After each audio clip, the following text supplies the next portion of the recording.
Һаумыгыз, эфирда яңлыктар, студияла Лилия Әділбаева эшләй. Башкортстанда яшәүселәр 7 яшькә тиклемге балаларга тәгаенләнгән 5000 һум аксаны ала башланы. 21 декабрьдән иртәһендә үк телефондарга социаль түләүдән бирелүе турында хәбәрдар килде. Хәтерегезгә төшерәбез, Рәсәй президенты 17 декабрьдә ел һайын үткәрелгән матбугат конференциясендә 7 яшькә тиклемге балаларның ата-әсәһенә 5000 һум күләмендә яңа ел бүләге биреләсәге хакында әйткәйне. Быел сикләүләр сәбәпле яңа ел шыршылары һәм башкалар үткәрелмәй, ә байрам гадәти түгел, ул көтү, киләсәккә өмет белән бәйле. Дәүләттең балаларга бүләк эшләясәге хакында килештек. 7 яшькә тиклемге барлык балаларга 5000 һум акча түләячәкбез дип белдергән президент. Быга тиклем Рәсәй пенсия фондының Башкортстан буенча бүлексәһе 7 яшькә тиклемге балаларга түләүләрне бирү тәртибе хакында аңлаткайны. Президент указына ярашлы Рәсәй пенсия фонды гариза яздыртмаенса 7 яшькә тиклемге балаларның ата-әсәһенә уллыкка, опекунлыкка һәм попечительлеккә алгандарга бердәм түләүне күсерә. Ул һәр балага 5000 һум тәшкил итә. Яңа түләүне 2020 елның 17 декабренә карата баланы 8 яшь тулмаган гаиләләр ала. Яңа түләүдән үденсәлеге, уны һорап кайдалыр мөрәҗәгать итәргә кирәкмәй. Пенсия фонды уны гаризаһы рәсмиләштерә. Ул яз һәм яй балаларга түләүләр турында карарлар нигезендә акчаны күсерәсәк. Гариза бала 1 июльдән һуң дөньяга килгән я быга тиклем ата-әсәләр ел дәвамында пенсия фонды биргән түләүләргә гариза язмаган осракта кирәк. Өстәвенә был осракта ата-әсәләр акча күсәсәк банк реквизитларын күрһәтергә тиеш. Гаризалар 2021 елның 1 апреленә тиклем кабул ителә, ягъни 3 ай вакыт бар әле. Быннан тыш балаларга акча алып, артабан банк исәбе ябылган ата-әсәләргә гариза язу зарур. Гаризаны дәүләт порталындагы шәхси кабинет я пенсия фондының клиент хезмәтләрендә язырга мөмкин. Гөлдар Кадаева, Любовь Карпова, яңлыктар өчен. Башкортстан юлдаш телевидениесендә тура эфирда Башкорт йыры 2020 телевизион конкурсының еңүчеләре билдәләнде. Төп бүләк Гран-при Сибай концерт театр берекмәһенең солисы Әлфир Замановка бирелде. Әлфир Заманов сыгышы менән Баймак районының Күсей авылынан бала сактан йыр-моңга гашык егет Сибай сәнгать училищеһендә белем алган. Хезмәт юлын Баймак район мәдәният йортында башлаган. Әлеге көндә ул Сибай концерт театр берекмәһенең солист-вокалчысы. Яшь булуына карамастан, йырсы күбрәк халык йырларына өстенлек бирә. Йөрәк башкарылгандарды өйрәнә. Тырыш егет күп йыр конкурслары лауреаты.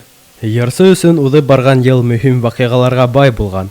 Фатир алган, ирәндек моңдары башкорт халык йырларын башкаручылар конкурсында катнашкан. Артабында ул яңа йырлары менән тамашачыларны куандырырга исәп тота. Байрас Байбулов, Гөлдар Кадаева, Любовь Карпова, яңлыктар өчен.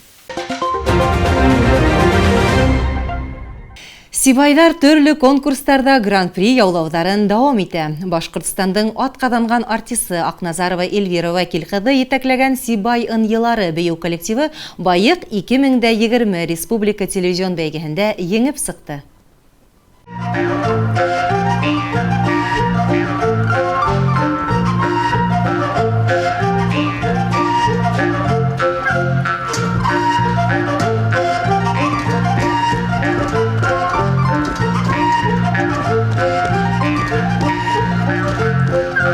Төрле һөнәр ияләрен, төрле яшьтәге гүзәл заттарны берләштергән ансамбль конкурста башкарган тол хатындар биюен толкынланмай гына карау мөмкин дә түгел. Был Байык бәйгеһенә барып, тәүге турда 100 бал алып, икенче турда 100 бал алгас, һәрберебез дә куанып, шатланып, дәртләнеп кайттык та, хәзер инде һөгымтә ярышына барып кайтырбыз дигән уйлар бар ине. Бөтәбезнең дә күңелендә шатлык, куаныш булды. Гаиләләребез, дусларыбыз безнең белән бергә куанды. Ә бу бәйгелә еңүебез бөтәбезнең дә һәрберенең дә өлеше бар. Безнең был ансамбль Сибай ын-йыллары былтыр көз айында башланды. Рәхәтләнеп без ошо бию ансамбленә йөренек. Ни өчен дигәндә, был бию ансамбленә йөргәндә һәрберебезгә бына индивидуаль караш бар ине. Бында игелекле, шундай һәйбәт, яхшы етәкче Эльвира Вәкиловна безне ылыктырды, үзенә ялеп итте. Һәм безнең бәләкәй генә бердәм коллектив барлыкка килеп, без шундай матур итеп, һәйбәт итеп йөреп алып киттек. Башкортстанның атказанган артисты Эльвира Вәкил кызы Акназарова Ньякай бию ансамблен 13 ел етәкләй. Уның кул астында канат ныгыткан күп кенә кызлар, егетләр олы сәхнәгә аяк баткан. Ансамбльдә әлеге вакытта шөгыльләнүчеләр дә яңа үрдәр яулавын дәвам итә. Әлеге составман мин беренче тапкыр бардым. Уга тиктем без яшьтәр менән дә катнаштык, балалар конкурсында да катнаштык. Һәм һәрбер конкурс үзенең үзенчәлеген өстәп килә. Без нимәлер улардан өйрәнәбез, улар нимәлер бездән өйрәнә. Һәм коллектив өчен бу бик файдалы конкурс. Коллектив безнең Сибай концерт театр берекмәһенең коллективы дип зур исем йөртәбез. Без фольклор ансамбле дип бию ансамбле. Фольклор гына ансамбле түгел, без бию ансамбле, өлкән яшьтәгеләр ансамбле. Рәхмәт Айбулат Меннегалиевичка, Котошевка, безнең бит эшләп килгән коллективтар, минең бәләкәй состав бар. 10 яшьлек балалар, улар менән дә без конкурсларга йөрибез. Бәләкәй балалар конкурсында да катнаштык. Һәм урта яшьтәге үсмерләр составы ул Сибай бию ансамбленең әзерлек төркеме.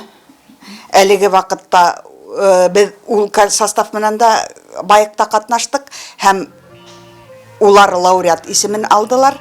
Ансамбльдың урта төркеме биючеләре Сибай концерт театр берекмәһенең Сибай ансамбле менән берлектә ноябрь аенда Дуслык гөлләмәһе концертында тәүге тапкыр сыгыш яһаган. Шулай ук күптән түгел генә сәхнәгә сыккан Мирас мюзиклында ла төп составка өметле яшьтәр кушылып киткән. Гөлдар Кадаева, Руслан Көмешкулов, Любовь Карпова, яңалыктар өчен. Ошының менән яңалыктар сыгырылышы тамам. Студияла мин Лилия Әделбаева булдым. Киләһе очрашкандарга тиклем һау булыгыз.